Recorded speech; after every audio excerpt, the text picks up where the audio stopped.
السلام علیکم my dear listeners and readers. آج ہم حسد کی دوسری اور آخری قسط پڑھیں گے.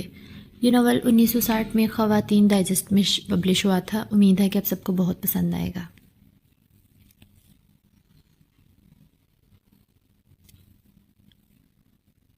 جوان لڑکی ہو تو ایسے کھلنڈرے لاپرواہ لڑکے کو نہیں بلایا کرتے. مجھے تو آثار ٹھیک نہیں لگ رہے. پتہ نہیں بوا کو کیا خرابی نظر آ رہی تھی، مگر میں خوش ہو گئی کہ وہ رک گئے ہیں.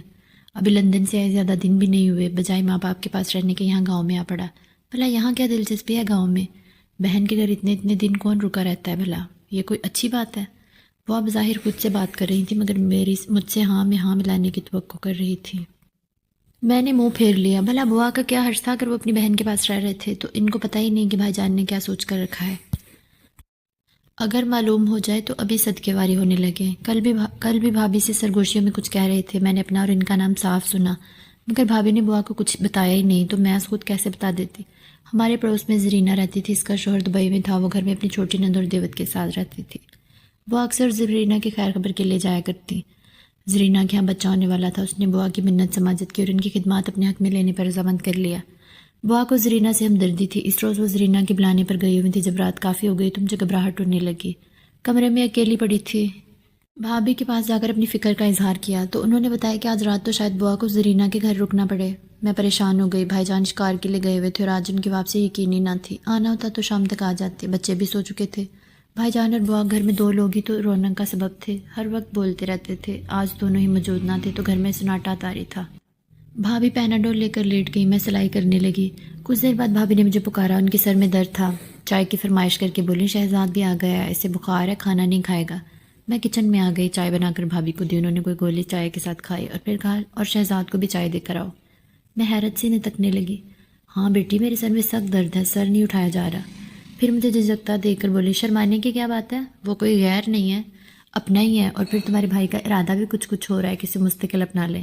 چلو اب نخرے نہ کرو. میں جھیم کر کچن میں چلی گئی. کچھ دیر تک تو دھڑکنے قابو میں نہ آئی. ہائے، بھابھی نے کچھ نہ کہا تھا تو اچھا تھا. انہیں بخار بھی ہے، مگر کیسے ان کے کمرے میں جاؤں، کیسے بات کروں؟ بھائی جان اور بوا دونوں ہی موجود نہ تھے. کس سے پوچھوں؟ کیا وہاں جانا مناسب بھی ہے؟ کہیں خبر ہو جائے تو دونوں ناراض نہ ہوں. سب سے بڑھ کر خود بھی اتنی ہمت نہ تھی کہ بے محابہ چلی جاؤں. پھر ان کی بھوک اور بخار کا خیال کر کے انسانی ہمدردی کی آڑ میں کچھ حوصلہ پیدا کیا. چائے اور بسکٹ لے کر دبے پاؤں چوروں کی طرح مہمان خانے کی طرف چلی. دھڑکتے دل اور لرزتے ہاتھوں کے ساتھ دروازہ کھولا. سامنے ہم سہرے پر لیٹے ہوئے تھے. سر گھما کر دیکھا. میرے پیر تو زمین سے لپٹ گئے. خود اٹھ کر آئے اور تقاضوں کے ساتھ اندر لے گئے. زبردستی مجھے کرسی پر بٹھا دیا. خود بستر پر بیٹھ کر چائے پینے لگے. ان کے اور ساتھ ہی باتوں کا سلسلہ دراز ہوتا گیا. ان کا طرز سنتی رہی. آخر میں انہوں نے میری تعریف کی. اپنی دیوانگی کا قصہ سنایا کہ میں ہر جگہ نہیں نظر آتی ہوں اور وہ لوگوں کی موجودگی میں مجھ سے باتیں کرنے لگتے ہیں. انہیں لندن سے یہاں تک کوئی لڑکی مجھ جیسی نظر نہیں آئی تھی کہ ان کے پاس تعریف کے اتنے الفاظ تھے جو میں نے پوری زندگی میں نہیں سنے تھے. اوفو، میں پسینہ پسینہ ہو گئی. دل اس قدر شور کے ساتھ دھڑک رہا تھا کہ میرا پورا وجود ہل گیا. جو ہی میں اٹھ کر جانے لگتی وہ لجاجت کے ساتھ روک لیتے. جب رات کے 12 بجے میں گھبرا گئی. اتنی دیر تک تو بوا مجھے جاگنے بھی نہ دیتی تھی، نہ کہ میں اپنے کمرے میں بھی نہ رہوں اور ایک غیر مرد کے ساتھ باتوں میں مصروف رہوں. تھوڑی دیر اور ٹھہر جاؤں، مجھے نیند نہیں آ رہی. پھر پتہ نہیں کب موقع ملے. وہ مسکینے سے بولے اتنا اچھا وقت گزر رہا ہے، میری خوشی کا کچھ تو خیال کرو. مجھے صبح سویرے اٹھنا ہوتا ہے. تو کیا ہوا، میری خاطر ذرا سی تکلیف بھی نہیں برداشت کر سکتی تم؟ وہ روٹھے ہوئے انداز میں بولے. ان کی خفگی میرے دل میں تیر بن کے چپ گئی. میں رو دی. وہ کچھ نرم پڑے. وہ اچھا بابا رو تو مت، میں تمہارے آنسو نہیں دیکھ سکتا. اچھا ایک شرط پر جانے دوں گا، وعدہ کرو کہ کل پھر تم آؤ گے. اگر بوا نہ ہوئی تو؟ میں نے جھٹ سر ہلا کر اقرار کیا. وہ مشروط وعدہ تھا. ظاہر ہے بوا کی موجودگی میں میرا آنا ممکن نہ تھا. اس رات میں نے بڑے سہانے خواب دیکھے. باغ اور بہار، کلیاں اور بے شمار پھول، کوسے خزاں اور اٹھتے ہوئے بادل، روشن راستے. اور جاگنے پر بھی خوابوں میں کھوئی رہی. دل مچلا جا رہا تھا. اپنی خوش نصیبی پر رشک کر رہی تھی اور دل سے دعا مانگ رہی تھی کہ ان کے یہ جذبات، یہ وارفتگی شادی کے بعد بھی قائم رہے. وہ دوپہر کو آئی. کچھ دیر آرام کر کے جانے لگی. زرینہ کے ہاں لڑکے کی پیدائش ہوئی تھی، اس لیے چند دن بوا کو ان کے گھر رہنا تھا. میں گھبرا گئی. بوا کو روکنے لگی. کم از کم رات کو تو آ جاتی. میری گھبراہٹ دیکھ کر بوا سوچنے لگی. پھر میں نے بہانہ کیا کہ مجھے رات کو ڈر لگتا ہے اکیلے میں. اچھا تو بھائی کے کمرے میں سو جانا. خبردار آج اکیلی نہ رہنا. بوا نے تاکید کی. شاید قسمت کو اسی طرح منظور تھا. بھائی جان شکار سے واپس آئے بھی تو پھر شہر کی طرف چلے گئے. ان کے ایک دوست درخت سے گر کر ٹانگ توڑوا بیٹھے تھے. اس کا علاج وغیرہ کے لیے چلے گئے. جو رات آ رہی تھی گھبراہٹ بڑھ رہی تھی. ان کی معنی کے تقاضا کرتی نظروں سے میں سمٹی جا رہی تھی۔ خوف پھیلا رہا تھا، یہ چوری ہے، یہ غیر اخلاقی حرکت ہے، یہ شریعت کے خلاف ہے، رات کی تنہائی میں غیر مرد سے ملنا نہایت نامناسب ہے۔ شاید میں خود پر جبر کر کے خود ہی قید کر لیتی، مگر رات کو بھابھی کے سر میں درد ہوا، پھر چائے کی فرمائش اور شہزاد کو بھی چائے دینے کی ہدایت، ناچار ان کے حکم کی تعمیل کی، پھر وہی دلچسپ باتوں کا نہ ختم ہونے والا سلسلہ۔ میں کھڑی ہوئی تو انہوں نے بازو سے پکڑ کر بٹھا لیا۔ ابھی کیسے جانے دوں؟ ابھی تو دل کی بات ہی نہیں کی ہے۔ نہیں، بس مجھے جانے دیں، نیند آ رہی ہے۔ دل میں خوف یہ بھی تھا کہ بھائی جان اگر رات کے کسی حصے میں گھر آئے تو میرا کمرہ ضرور جھانکیں گے۔ کچھ میری سنیے، کچھ اپنی کہیے، پھر جانے یہ سہانا موسم آئے نہ آئے، موقع ملے نہ ملے۔ کل بھی آپ یہی کہہ رہے تھے نا، دیکھے موقع مل گیا نا، اب آئندہ بھی دیکھ لیں گے۔ میں اٹھی، انہوں نے پھر دھکا دے کر بٹھایا۔ بولے ہم قسمت کے دھنی ہیں، جو چاہتے ہیں حاصل کر لیتے ہیں، موقع بھی ڈھونڈ لیں گے، مگر آج کیوں ضائع کریں اس سے؟ بوا ہے نہیں، بھائی جان بھی نہیں ہے، آپا کو میں سمجھا لوں گا، تم بیٹھو۔ انہوں نے مجھے پلنگ پر بٹھا لیا اور والہانہ محبت کا اظہار کرنے لگے۔ تنہائی، سناٹا، تاریکی، خوف جسم میں سنسنی سے پیدا کر دی، جان نکلنے لگی۔ ادھر انہوں نے بےتابی کا اظہار کیا، میں ان کے ہاتھ چٹک کر کھڑی ہو گئی۔ ارے ارے یہ کیا؟ وہ تعجب سے بولے، ڈرو نہیں، میں تمہارا ہوں، تم میری ہو، یہ بات بھی اچھی طرح جان لو کہ میں تمہارا محافظ ہوں۔ بے وقت کوئی اپنی چیز خراب کرتا ہے؟ نہیں نا، اس کا مطلب ہی نہیں۔ ڈرتی کیوں ہوں؟ بھائی جان کا انتخاب ہوں میں، آپا راضی، میں اپنی خواہش کا اظہار کر چکا، کیا تمہیں انکار ہے؟ میں سٹپٹا گئی، شرم سے پانی پانی ہو گئی، فوراً بھاگ آئی۔ اللہ رے یہ بے باکی، میں بھلا کیا جواب دیتی؟ بھابھی سو چکی تھی، میں ریشو کے پاس لیٹ کے اور فوراً سو گئی۔ اگلی صبح سنا کہ مزاج ناساز ہے، بہن سے جھگڑ رہے تھے، جانے کو تیار تھے، بچے روکتے رہے۔ بھابھی نے مجھ سے کہا، اجالا میری بہن وہ جانے کو تیار ہے تو میرے بھائی بھی نہیں آئے، ان کی غیر موجودگی میں چلا گیا تو وہ سخت خفا ہوں گے، پتہ نہیں کسی بات پر بگڑا ہے، تم کہو تو رک جائے گا، میں تمہارا یہ احسان کبھی نہیں بھولوں گی، کسی طرح روک لے بس۔ بھابھی کا لہجہ بالکل نیا تھا، اجنبی مگر دل خوشکن۔ میں تو اس لہجے پر قربان ہو سکتی تھی، یہ پیار بھرے الفاظ، یہ ان کا خوش آمدانہ انداز۔ میں نے کچھ سوچا نہ سوچنے کا وقت تھا، فوراً ان کے کمرے میں پہنچی، بہت خفا تھے۔ رات ہاتھ جٹ ٹکر چلی گئی، میری بات کا جواب نہیں دیا۔ میں ہی پاگل ہوں، تمہیں میری کب پرواہ ہے؟ وہ مجھ سے روٹھے جاتے تھے اور مجھے منانا تھا، میں کیا کیا وعدے کر بیٹھی، محض بھابھی کی خوش نودی میں آخر روٹھے صنم کو منایا، پھر رات کو آنے کا وعدہ لے کر بمشکل مجھے چھوڑا، چلتے وقت جرمانہ لیا۔ میں روحان سی ہو گئی، یا اللہ یہ کیا مصیبت گلے ڈال لی، یہ دل دیوانہ کیوں بے اختیار ہو گیا؟ اب رات کو موقع نہ ملا تو؟ بلکہ کئی دن موقع نہ ملا۔ بوا بھی آ گئیں، بھائی جان بھی گھر پر تھے، ان کی نظروں میں دھول جھونکنا آسان نہ تھا، مگر ان کا تقاضا کہ موقع ملے نہ ملے مجھے ان کے کمرے میں آنا ہے۔ نظروں سے اشارے کرتے، میں بھی آنکھوں سے اگلے دن تک مہلت مانگتی، مگر پوری رات آنکھوں میں کٹ جاتی، اور بوا کی نیند بہت ہوشیار تھی۔ کئی دن یوں ہی گزرے۔ ایک صبح میں غسل خانے سے جو ہی باہر نکلی، اسی وقت تیزی سے اندر داخل ہو گئی اور میرا ہاتھ پکڑ کر اندر گھسیٹ لیا۔ اب ہم دونوں اندر تھے، ڈر سے کانپنے لگی۔ غسل خانہ صحن میں تھا، دیہاتی گھروں میں ایسا ہی ہوتا ہے، اور میں ڈر رہی تھی کہ کہیں بھائی جان نے کھڑکی سے نہ دیکھ لیا ہو، بھابھی نے، بچوں نے، بوا تو کچن میں تھیں، انہیں مگر میرے خوف کا اندازہ تھا نہ اندیشے کی فکر۔ مجھے معلوم ہو گیا، وہ تندی سے کہہ رہے تھے، تم جھوٹی، تمہاری محبت جھوٹی، تمہاری ساری باتیں وعدے ڈھونگ، روز مجھے بہلا دیتی ہو۔ میں اب جا رہا ہوں، کل بھائی جان سے اجازت لے لیا میں نے، اب زیادہ تنگ نہیں کروں گا تمہیں، صرف یہ بتانے آئی ہوں کہ مجھ پر جلد ہی تمہاری دھوکے بازی ظاہر ہو گئی۔ اب میں اپنی اماں کے پاس جا رہا ہوں، جن کو محض تمہاری وجہ سے بھولے بیٹھا تھا۔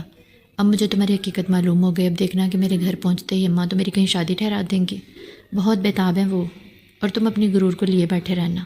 میں بھی تمہاری فریبی فطرت سے آگاہ ہو گیا ہوں، ورنہ مفت میں مارا جاتا۔ وہ بول رہے تھے، میں گونگی بنی کھڑی تھی، اوسان میں کب تھی وہ تو بول کر باہر لپک گئے۔ میں وہیں غسل خانے کی گیلی زمین پر بیٹھ گئی۔ دن پتہ نہیں کیسے گزرا، بوا بار بار میری غائب دماغی پر ٹوکتی رہیں، مگر مجھے اب بوا کی نصیحتوں کی فکر نہ تھی۔ میرا دم خاک سے تر ہو رہا تھا، میری زندگی داؤ پر لگی تھی، سکون لٹ گیا تھا، اور شکست کا خوف طوفان کی طرح مجھے چھلناڑ رہا تھا۔ اپنی پہلی اور آخری محبت کی ناکامی برداشت کرنا مجھ جیسی ڈرپوک لڑکی کی موت ہو سکتی تھی۔ رات میں نے بوا کو پان میں خود تھوڑی سی افیم ملا کر دی۔ پان تو میں ان کو دیا ہی کرتی تھی، افیم وہ اپنے پاس رکھتی تھیں، کبھی کسی بچے کے علاج کے لیے، کبھی خود بھی کھاتی تھی۔ بھائی جان اپنے کمرے میں چلے گئے اور کافی دیر بعد ان کے سو جانے کے بعد میں چپکے سے باہر نکلی۔ وہ میرا ہی انتظار کر رہے تھے۔ اس قدر بےتابی اور اتفاق سے استقبال کیا کہ میں شرمندہ ہو گئی۔ مجھے معلوم تھا کہ آج تم ضرور آؤ گی۔ والہانہ استقبال کے بعد بولے، میں بہت تھوڑی دیر کے لیے آئی ہوں، صرف آپ کا شکوہ مٹانے۔ انہوں نے میری لجاتی آواز کی پرواہ کیے بغیر مجھے کھینچ کر اپنے ساتھ بٹھا لیا۔ چلو تم آئی، شکریہ، آج تم خود آئی ہو اس لیے میں بے قابو ہو جاؤں تو شکایت نہ کرنا۔ جب میں بلاتا تھا تو اپنے جذبات پر قابو رکھتا تھا، اپنی دعوت کو رسوا کرنا منظور نہ تھا مجھے۔ اب آج تم خود آئی ہو، مجھ پر کوئی دباؤ نہیں ہے، تم خود اپنی حفاظت کرنی ہوگی۔ میں کانپ گئی، اب پچھتانے سے کچھ حاصل نہ تھا، میں ایک طوفان کا مقابلہ کیسے کرتی؟ پھر بھی حتی الامکان میں نے خود کو بچایا، خوش آمد منتیں دعائیاں، مگر رسوائی میرا مقدر بن چکی تھی۔ ایک بکھرے ہوئے طوفان کا مقابلہ مجھ جیسی کمزور لڑکی بھلا کیسے کرتی؟ میں جاگی بھی تو کب، جب نصیب سو چکے تھے۔ صبح بوا نے مجھے جگایا تو بخار میں پھنک رہی تھی۔ اس بخار نے تیرے آنسوؤں کی لاج رکھ لی، ورنہ سرخ آنکھوں اور سوجے پپوٹوں کو دیکھ کر بھابھی بھائی جان سوال کرتے، بخار میں تو تمازت ہوتی ہے، یہ زردی کیسی ہے؟ بوا بغور معائنہ کرنے لگی۔ ان کی جہان دیدہ نظروں سے کچھ چھپا نہ رہ سکا۔ وہ سینہ پیٹنے لگی، میں منہ میں کپڑا چھپا کے رونے لگی۔ ندامت، خجالت، عصمت لٹ جانے کا غم، پچھتاوے اور خوف و ہراس۔ میں بے ہوش ہو گئی، کئی دن بخار میں مبتلا رہی۔ بوا اندیشوں میں گرفتار، میں انتظار میں، بوا پر سکتہ تاری، میں خوف میں جکڑی ہوئی۔ بھابھی کے والدین کب آئیں گے؟ کب ان کا خط پہنچے گا؟ ہر روز جو ہی ڈاک آتی دوڑ کر جاتی، بھابھی سے سوال کرتی، آپ کے نام کوئی خط آیا ہے؟ ایک دن وہ سرد مہری سے بولے، یہ تمہیں میرے خط سے کیا دلچسپی ہے؟ ایک مہینہ گزر گیا، نہ بھابھی کے والدین نہ ان کا کوئی خط۔ بھابھی کو فکر نہ تھی، مگر میں تو اس فکر میں پاگل سی ہو رہی تھی۔ بھائی جان اپنے کاروبار کو وسیع کرنے میں مصروف تھے۔ اب تو وہ کئی دن کے لیے شہر جاتے اور جب آتے ان کا بیگ نوٹوں سے بھرا ہوتا اور ریشمی کپڑوں سے۔ مجھے لگتا بھائی جان میرا جہیز بنا رہے ہیں، کیونکہ کپڑے جوں کے توں دوسرے بکس میں رکھ دیے جاتے اور بھابھی کے تیور مزید بگڑ جاتے۔ میرا دل تو مرجھاتا جا رہا تھا، انتظار، امید، آس، دعائیں۔ پھر میری زندگی انقلاب کی زد میں آ گئی۔ بوا نے اپنا سر پیٹ لیا، کچ کچا کر میرے بال گھسوٹے، جی بھر کر کوسا، مگر جو ہونا تھا وہ ہو چکا تھا۔ بوا نے کڑوی دعائیں، گاڑے لیسدار مشروب مجھے پلائے۔ میں اب کائیاں لیتی جاتی اور دشمن جان دعائیں بہتی جاتی، مگر تمام دعائیں ساری جتن بیکار گئے، جو بدنامی میرا مقدر تھی۔ بھابھی کو کچھ شبہ ہوا اور پھر انہیں وہ موقع مل ہی گیا مجھے ذلیل کرنے کا اور اپنی برتری ثابت کرنے کا۔ بھابھی کی نفرت آج تک پوشیدہ تھی، مگر اب ظاہر ہو گئی۔ پھر ایک غیرت مند بھائی کا جلال، نہ جانے میں کس مٹی سے بنائی گئی تھی کہ بھائی جان کے سنگ دلانہ مار کھا کر بھی بچ گئی۔ کون ہے وہ؟ بتا کون ہے وہ؟ ایک ہی سوال تھا، مگر میں ہوش میں نہ تھی۔ بھابھی نے کہا، ذرا ٹھہرو، کیا جان سے مار دو گے؟ بولے کیسے، سانس اکھڑ رہا ہے۔ کاش سے سچ ہوتا۔ بھائی جان باہر چلے گئے تو بھابھی نے سرگوشی کی، خبردار شہزاد کا نام نہ لینا، قیامت تک اس سے شادی نہیں ہونے دیں گے۔ میں خود کوشش کروں گی۔ دوبارہ سہ پارا، جب بھائی جان کو جلالا تو وہ میری زبان کھلوانے کی کوشش میں مجھے لہو لہان کر دیتے۔ ہائے میں مر کیوں نہ گئی، بھائی کی عزت لٹا کر اپنی آبرو گنوا کر بھی بھابھی کے دلاسوں پر اعتبار کرتی رہی۔ میں بے غیرتی کے بوجھ سے اور بھائی مجھے مارتے مارتے ہلکان ہوئے جاتے۔ کسی ڈاکٹر سے مشورہ کرتے ہیں، بوا نے دبی زبان سے کہا۔ رسوائی کا داغ لیے اسے یوں ہی رہنے دو، میری جو رسوائی ہوئی اس کی سزا تو دوں گا ہی، مگر اسے خود بھی سزا بھگتنے دو، کوئی علاج نہیں ہوگا۔ یہ بغیرت اماں کے ساتھ ہی مر جاتی تو آج میں یوں خوار نہ ہوتا۔ اسی دن کے لیے پالا تھا، اسی لیے ناز اٹھائے تھے کہ جوان ہو کر میرے سر میں خاک ڈالے۔ خاندان میں منہ دکھانے کے لائق نہ رہا میں، کس کی زبان بند کروں گا، کس سے منہ چھپاؤں گا میں؟ کسی کو کچھ نہ بتاؤں میاں، چلو کہیں اور چلتے ہیں، کسی کو پتہ نہیں چلے گا۔ بوا منت کرنے لگی۔ کیوں؟ بھائی جان کا غصہ عروج پر تھا۔ پردہ پوشی کس لیے؟ میں تو چاہتا ہوں کہ سب کو خبر ہو جائے، سب اس پر تھوکیں، ذلیل کریں، سب تو برباد ہو چکا، چھپانے سے عزت واپس نہیں آتی۔ کلنک کا ٹیکا بھی بھلا یوں صاف ہوا ہے کبھی؟ مگر میں اس کا نام ضرور پوچھوں گا جس نے میری غیرت اور عزت کو پامال کیا۔ یہ کیوں بھول گئی کہ اس کے لیے میں نے کیسے جتن کیے، کیسے محنت سے پرورش کی، اس کی ہر خواہش پوری کرتا رہا۔ اگر مجھ سے کہتے کہ اب جوانی کا جوش برداشت نہیں ہوتا تو میں اس کا یہ ارمان فوراً پورا کرتا۔ اس نے تو مجھے جیتے جی مار ڈالا، میری محبت کو رسوا کر دیا، میرے سارے خواب توڑ ڈالے، اس نے میرے اعتبار کو چور چور کر ڈالا۔ وہ واویلا کرتے رہتے، میں آنسو بہاتی رہتی۔ کاش زمین میری بے غیرتی کے بوجھ سے شک ہو جاتی اور میں اس میں سما جاتی، کوئی آسمانی بجلی ہی مجھ پر گر کر بھرم رکھ لیتی۔ بھائی جان کا تقاضا اس شکاری کا نام لوں، بھابھی کی دھمکی کے خبردار، نام نہ لینا اس کا، ساری زندگی ترستی رہو گی۔ پھر ان کے جلال سے ڈر کر یوں ہی ایک لڑکے کا نام لے دیا، مگر یہ تدبیر بھی کارگر نہ ہوئی۔ بھائی جان نے تحقیق کی تو پتہ چلا کہ وہ تو اپنے کالج کی طرف سے دوسرے بہت سے لڑکوں کے ساتھ اندرون ملک تحقیقاتی ٹور پر تھا۔ بھائی جان آگ برساتے پھر رہے تھے، میری زبان بھابھی کی پابند تھی۔ بوا میرے زخموں پر دوا لگاتے رو پڑی۔ ارے کم وقت بتا دے، کیوں بچا رہی ہے اس سے، شاید کچھ بہتر ہی ہو تیرے لیے۔ لیکن میں رونے کے سوا کچھ نہ کرتی۔ پھر دوسرے بے گناہ کو لپیٹ میں کیوں لیتی ہے؟ خود گناہ کر کے دوسرے کو پسا دے، یہ کہاں کا انصاف ہے؟ میں نے گناہ نہیں کیا بوا، میں چیخ پڑی، مگر میں زبردستی کا مقابلہ نہیں کر سکی۔ تو کہہ دے بھائی سے جبر کی ساری داستان، وہ خود سنبھال لے گا، نہیں تو وہ خطا کار آزاد پھرے گا اور تو نہ کردہ گناہوں کی سزا بھرے گی۔ نہیں بوا، وہ آئیں گے، انہیں پتہ ہی نہیں ہوگا کہ مجھ پر کیا گزر رہی ہے۔ اسے پتہ بھی ہو تب بھی وہ نہیں آئے گا۔ اپنے دل سے اس خیال کو نکال دے بیٹا، دھوکے باز لوگ پلٹ کر بھی نہیں دیکھتے کہ کون مر رہا ہے، کون سسک رہا ہے، وہ ایسے نہیں ہے۔ میں اب بھی پر امید تھی۔ ہائے میری کم عقل، ٹھوکر کھا کر عقل آ جاتی ہے، مگر یہ ایسی بے عقل ہے کہ اب بھی اسی کو بچانے کی فکر کر رہی ہے۔ ارے احمق، آزمائے ہوئے کو کیا آزمائے گی؟ وہ تو آوارہ پنچھی تھا، اڑ گیا کسی دوسرے گھونسلے کو اجاڑنے۔ ارے میں بتا دوں سب کچھ تمہارے بھائی کو؟ نہیں بوا، تم نہ بتانا، شاید میری زبان بندی پر قدرت کو رحم آ جائے۔ ان کے دل میں کبھی نہ کبھی ضرور میرا خیال آئے گا۔ یاد رکھنا میری بچی، ایسے شکاریوں کے پاس دل نہیں ہوتے، وہ کسی کو اجاڑنے کے بعد اپنانے کا خیال کرتے ہیں۔ ابھی وقت ہے حقیقت بتا دے۔ نہ میں حقیقت بتا سکی، نہ بوا کو ہی کچھ بتانے دیا، اور اس غلطی کی سزا بھی مجھے ہی ملی۔ جو بہنیں اپنی بھائیوں کی عزت کو ملیا میٹ کرتے، اپنے حیا کا بوجھ نہ سہار سکے، خاندان کی غیرت کو نیلام کرتے، جوانی کے جوش میں جذبات کا سہارا لے کر برا بھلا سوچنے کی ضرورت ہی نہ سمجھے اور بزرگوں کی تربیت کو بدنام کرے، ان کو سزا ملنی ہی چاہیے، جیسے کہ مجھے ملی۔ چند دنوں بعد کلنک کا داغ پیٹ کے ابھار کی صورت میں نمایاں ہو گیا۔ میں کمرے میں گھسی رہتی، بیماری کے بہانے کر کے بستر میں پڑی رہتی۔ پھر بھی بھابھی کی مہربانی سے سب کو میرے کرتوتوں کی خبر ہو گئی، کیا عزیز کیا غیر، جو سننا استغفار پڑھتا۔ بعض لوگ تو باقاعدہ معائنہ کرنا آ جاتے، جیسے میں کوئی عجوبہ ہوں، دانتوں میں انگلی دبا کر کانوں کو چھو کر توبہ توبہ کرتے، کیونکہ ایسا کسی نے سنا تک نہ تھا، دیکھنا تو درکنار۔ بھائی جان نے اب مجھ سے قطع تعلق کر لیا تھا۔ وہ صبح سویرے سے کہیں چلے جاتے اور رات گئے واپس آتے، مجھ سے نظریں چراتے، دنیا سے چھپتے، مگر کہنے والوں کی زبان کو کون پکڑ سکا ہے؟ لوگ ان سے ہمدردی کرتے، برا چاہنے والے مذاق اڑاتے۔ بھائی جان خون کے گھونٹ پی کر آ جاتے، گھر آ کر مجھے بے دردی سے مارتے، جو چیز ہاتھ آ جاتی وہ مجھ پر کھینچ مارتے۔ جوں جوں دن گزر رہے تھے، میں جسمانی طور پر کمزور ہو رہی تھی اور اب مار برداشت کرنے کی طاقت نہ رہی تھی مجھ میں۔ ہانپتی کانپتی اور پسینے پسینے ہو جاتی، مگر بھائی میاں کو ترس نہ آتا۔ آخر ایک دن اسی طرح مار کھاتے کھاتے اس عذاب سے نجات مل گئی۔ مہینہ بھر شدید بیمار رہی، مرتے مرتے بچی۔ کاش مر جاتی، مگر نہ موت اختیار میں تھی نہ زندگی بھی ہر سزا دینے پر تلی ہوئی تھی۔ مہینہ بھر میں چنگی بھلی ہو گئی، پاس پڑوس والوں نے ملنا چھوڑ دیا، خاندان کے لوگ کنی کترا کے گزرتے، بھائی جان بھی اب مجھے دیکھ کر منہ پھیر لیتے۔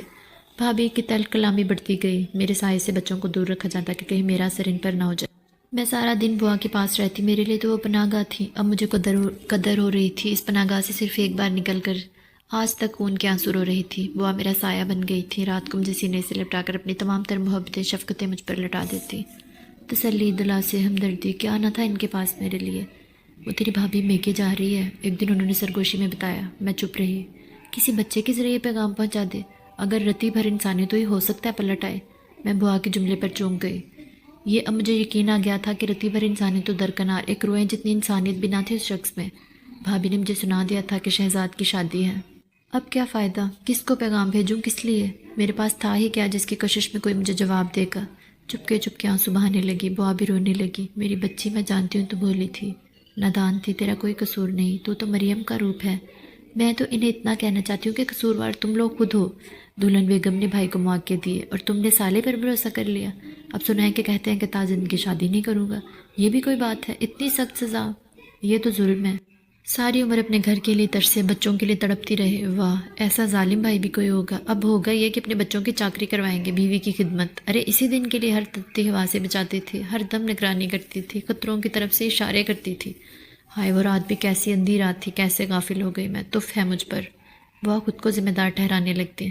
بھابھی میکے جا رہی تھی، میں ان کے پاس گئی کسی امید، کسی دلاسے کی منتظر، مگر بھابھی کے پاس میرے لیے تسلی کے الفاظ نہیں تھے۔ انہوں نے بچوں سے مخاطب ہو کر مجھے سنا دیا کہ شاید شہزاد کی شادی تک رکنا پڑے، گویا میں مایوس ہو جاؤں۔ بھابھی کیا گئی، گھر میں سناٹے تیرنے لگے، بوا بھی بیمار رہنے لگی، بھائی جان صبح سویرے جاتے اور رات گئے آتے، کبھی نہ بھی آتے، میں اور بوا گھر میں پڑے رہتے، نوکر سب رات کو اپنے اپنے گھر چلے جاتے تھے۔ ایک روز بوا نے بھائی جان سے کہا کہ جاوید میاں رات کو کسی چوکیدار کا انتظام کر دیتے حفاظت کے لیے۔ بھائی جان تن سے بولے، کس لیے؟ یہاں ہے کیا جس کی حفاظت کی ضرورت ہوتی؟ پھر بھی میاں اتنا سامان تو ہے، گھر بھرا ہوا ہے، اگر یہ سامان چوری ہو گیا تو اور آ جائے گا۔ بولا بوا، مگر جو چیز واپس نہ آ سکے اور بازار سے مول نہ مل سکے، اس کی حفاظت تو تم کر نہیں سکی۔ میاں برا نہ مانو تو ایک بات کہوں؟ بوا ڈرتے ڈرتے بولی۔ بھائی جان ان کی طرف متوجہ ہو گئے۔ یہ سچ ایک دن تو بھائی جان پر آشکار ہونا تھا، میں اس کے نتیجے سے لا علم تھی، اس لیے کمرے میں بند ہو گئی۔ بعد میں بوا مجھ پر خوب خفا ہوئی۔ بھائی جان کو سخت افسوس تھا کہ انہیں یہ ساری باتیں پہلے کیوں نہ بتائی گئی۔ وہ اسی وقت شہر جا کر شہزاد کو پکڑتے اور اگر وہ نہ مانتا اس کی بہن کے بدلے میں اپنی بہن کی خوشیوں کا سودا کر لیتے۔ افسوس وقت ہاتھ سے نکل گیا، بدنامی رسوائی کے استاق کی نوبت ہی نہ آتی۔ بھائی جان چپ رہنے لگے۔ پھر سنا کہ بھابھی اب گاؤں واپس نہیں آئیں گی، وہ اپنے بچوں کو میرے سائے سے بچانا چاہتی ہیں۔ بھائی جان نے بہت کوشش کی مگر بھابھی کو مجھ سے نفرت ہو چکی تھی۔ اس کے علاوہ بھائی جان کا کاروبار بھی شہر میں ترقی کر رہا تھا، ان کا فائدہ بھی اسی میں تھا۔ جس دن وہ جا رہے تھے، بوا نے دبی زبان سے پوچھا، بہن کا کیا انتظام کرو گے؟ میرے پاس اور بھی بہت سے مسائل حل طلب ہیں، بھائی جان بے اتنائی سے بولے۔ اس نے اپنے لیے خود ہی گڑھے کھودے ہیں، مجھ سے کسی مدد کی توقع مت رکھو۔ بچوں کے داخلے بھی کھٹائی میں پڑے ہیں اور مکان کا انتظام بھی کرنا ہے۔ شاہد کی شادی کی بات ہو رہی ہے، اس کے سسرال والوں کو ذرا سی بھنک پڑ گئی تو یہ رشتہ ختم ہو سکتا ہے۔ اس لیے شاہد کی شادی تک تو تم دونوں یہیں رہو، نوکر تو موجود ہیں، گھر بھی ہے۔ میرے سینے پر گھونسا لگا، شاہد کی شادی ہو رہی ہے اور میں شریک نہیں ہو سکتی۔ میں راندہ درگاہ تھی، بغیرتی کی پوٹلی کیچڑ میں لپٹی ہوئی۔ سب مجھ سے جان بچا لے، مجھ سے گھن کھائیں، میرے سائے سے دور رہیں، یہی میری سزا ہے، یہی میرا نصیب۔ میرے ناقابل معافی جرم کی سزا یہی ہونی چاہیے تھی۔ وہ اکثر کہتی ہیں کہ میں قصوروار نہیں، خطا کار نہیں، مگر غلطی کی مرتکب تھی، بھول کا شکار، ظلم کا نشانہ تھی۔ سزا مجھے نہیں، سب کو ملنی چاہیے، بھائی جان کو، بھابھی کو، شہزاد کو، پورے معاشرے کو، کہ اس جرم میں سب شریک تھے۔ وہ بہت بھولی تھی، وہ میری محبت میں مجھے اس جرم سے مستثنیٰ قرار دیتی، مگر میں گھر میں رات دن تڑپتی اور شہر میں شاہد کی شادی کے شادیانے بجتے رہے۔ شادی کے ایک ماہ بعد شاہد دلہن کے ہمراہ آئے، بھابھی بھی ان کے ساتھ آئی تھی۔ وہ دلہن کے ساتھ ساتھ لگی رہتی، میں تو اس سے بات بھی نہ کر سکی، بھابھی سے میرے پاس سے ہٹا لے جاتی۔ شاہد بھی اکھڑا اکھڑا تھا اور یہ سزا ایسے سخت تھی جس نے مجھے زندگی سے بیزار کر دیا۔ اپنی زندگی پر اب مجھے شرمندگی تھی، میں رات دن تڑپتی، بلکتی، موت کی دعائیں کرتی۔ وہ میرے ساتھ رویا کرتی تھی۔ آخر ایک روز وہ مجھے چھوڑ کر دنیا سے رخصت ہو گئی، وہ جو میرا سایہ تھی، میری پناہ گاہ، میری ہمدم، میری دمساز، مگر گھر کی تو نوکر ہی تھی نا۔ ان کی موت کا کسی کو کیا دکھ ہوتا؟ ہاں، کوئی میرا سینہ چیر کر دیکھتا جہاں ان کی جدائی کا الاؤ جل رہا تھا، جس نے میرے وجود کو خاک ستر کرنا شروع کر دیا تھا۔ شاہد دلہن کو لے کر چلا گیا اور میں بوا کا ماتم کرتی رہ گئی۔ بھابھی بھی شہر چلی گئی، ان کا وہاں گھر تھا، میں نوکروں کے رحم کرم پر رہ گئی۔ اب میری بھوک پیاس بھی ختم ہو گئی تھی، شاید حسیات مردہ ہوتی جا رہی تھی۔ کافی دن بعد بھائی کسی کام سے گھر آئے، میری حالت زار پر انہیں رحم آ گیا، وہ مجھے اپنے ساتھ لے آئے، مگر میری بدقسمتی نے اب بھی میرا ساتھ نہ چھوڑا۔ بھابھی نے مجھے رکھنے سے انکار کر دیا۔ بھائی جان اور بھابھی میں سخت جنگ بھی ہوئی، مگر فتح بھابھی کی ہوئی۔ آخر کار مجھے شاہد کے پاس بھیجنے کا فیصلہ ہوا۔ نیم جام، مردہ دل، شکست جذبات، نشتر احساسات اور مایوسی کی تصویر بنی میں شاہد کے گھر آ گئی۔ کوئٹہ میں اس کا خوبصورت سا گھر تھا، میں وہاں ملازمہ بن کر رہنے لگی۔ بھابھی نے مجھے اپنے ہی بھائی کے گھر ایک خادمہ کے روپ میں بھیجا تھا، میرے لیے تو یہ بھی غنیمت تھا۔ اپنے بھیا کے پاس تو تھی نا، بھابھی بہت سادہ طبیعت کی تھی، مجھ سے اخلاق برتتی تھی، مگر جب میں شاہد کے کسی کام کو ہاتھ لگاتی، مجھ سے نرمی سے بات کرتا تو وہ ناک منہ چڑھاتی اور میرے ہاتھ سے کام لے کر مجھے شاہد سے دور بھیج دیتی۔ کچھ دن تو میں چپ رہی، پھر ایک دن شاہد نے میری شکایت پر چپکے سے بتایا، دلہن کو تمہارے رشتے کا علم ہی نہیں۔ میں نے دکھ سے کہا، تو تم بتا دو نا بھیا۔ کیسے بتا دوں؟ وہ چڑ گیا۔ بھابھی نے تمہاری ساری کہانی سے بتا دیا، وہ کیا سوچے گی؟ میں سناٹے میں آ گئی اور شاہد کو تکتی رہ گئی۔ تو شاہد بھی مجھے بہن کہتے شرماتا ہے؟ میں نے شاہد کو کبھی بڑا بھائی نہیں سمجھا تھا، مجھے اس سے ویسی ہی محبت تھی جیسے بڑی بہن کو چھوٹے بھائی سے ہوتی ہے، ہمدردی، شفقت، محبت اور ممتا کے جذبے سے پر۔ جب وہ کالج کی چھٹیوں میں گھر آتا، میں اس کے پسند کے کھانے بناتی، اس کے لیے ململ کے کرتے کڑائی کرتی، رومال، اور اس کے ساتھ خوب جھگڑا کرتی، مگر وہ دلچسپ زمانہ کب کا گزر چکا تھا۔ اب تو میں ایک خادمہ ہوں، جس سے دلہن بھابھی خوش رہیں تو میری عمر کٹ جائے گی۔ شاہد کو ظاہر نہ بھی کرے ہے تو میرا پیارا سا بھیا، اور میں اب اکیلی نہیں ہوں، اپنے بھائی کی پناہ میں ہوں۔ مگر دلہن بھابھی تو باقاعدہ میری نگرانی کر رہی تھی۔ ان کی کوشش ہوتی کہ میں شاہد سے بات نہ کروں، اس سے ملاقات بھی نہ کروں، شاہد مجھے دیکھنے نہ پائے۔ ایک دن جب شاہد کو دیکھے کئی دن گزرے تو میں نے شدید احتجاج کیا۔ میں اپنے رشتے کی وجہ سے دلیر ہو گئی تھی، یا شاید بھابھی کی نرمی سے فائدہ اٹھا رہی تھی۔ انہوں نے بیزار لہجے میں کہا، یہ میں اس لیے کرتی ہوں کہ تم جیسی عورتیں جو مردوں کو اپنے چکر میں پھنسا لیتی ہیں، ان سے شاہد کو دور رکھو۔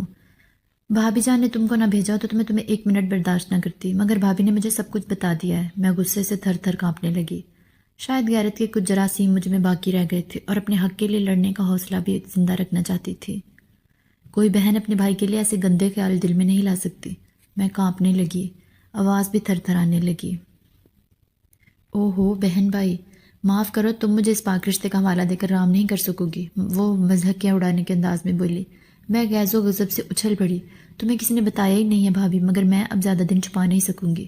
سنو، شاہد میرا سگا بھائی ہے، اور جہاں تک میرے کردار کا تعلق ہے وہ بھابھی سے بہتر ہے، کیونکہ میں کسی کو برباد کرنے میں حصہ نہیں لے سکتی۔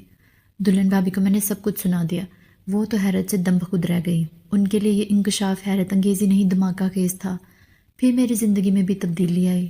میں دلہن بھابھی کی ہمدردیاں، محبت اور شاہد کا اعتبار حاصل کرنے میں کامیاب ہو گئی۔ میرے جرم کی سزا اب ختم ہو چکی تھی۔ شاہد میرے لیے اچھے سے رشتے کی تلاش میں تھا۔ بھابھی کا خط آیا، معافی نامہ، دلہن بھابھی نے پڑھ کر سنایا۔ مجھ سے تو پڑھا بھی نہیں گیا، آنسوؤں کے پردے حائل ہو گئے تھے، لفظ حرف کچھ نظر نہیں آ رہا تھا۔ اجالا، ہمیں معاف کر دو، دل سے معاف کر دو۔ مجھے یقین ہے کہ اب تم ہی ہماری مسیحا ہو، تم ہی خضر ہو، تم ہی نجات دہندہ۔ تمہارے معاف کیے بغیر ہماری مصیبتیں کم نہیں ہوں گی۔ شہزاد کی شادی ہوئی تھی مگر اولاد نہیں تھی، پھر دوسری شادی ہوئی، نتیجہ صفر۔ وہ زینے سے گر کر پیر کی ہڈی توڑوا بیٹھا جو صحیح جڑ نہ سکتی۔ اب وہ معذور ہے، جرمنی میں اس کی ہڈی کا آپریشن ہوگا۔ جرمنی جانے سے پہلے وہ شہر سے معافی کی التجا کر رہا ہے، خدا را اسے معاف کر دو اور اس کے لیے دعا کرنا کہ وہ صحت مند ہو کر آئے۔ تمہاری اعلیٰ ظرفی کا امتحان ہے، مجھے یقین ہے کہ تم ہماری زیادتیاں بھول کر ہمارے لیے دعا کرو گے۔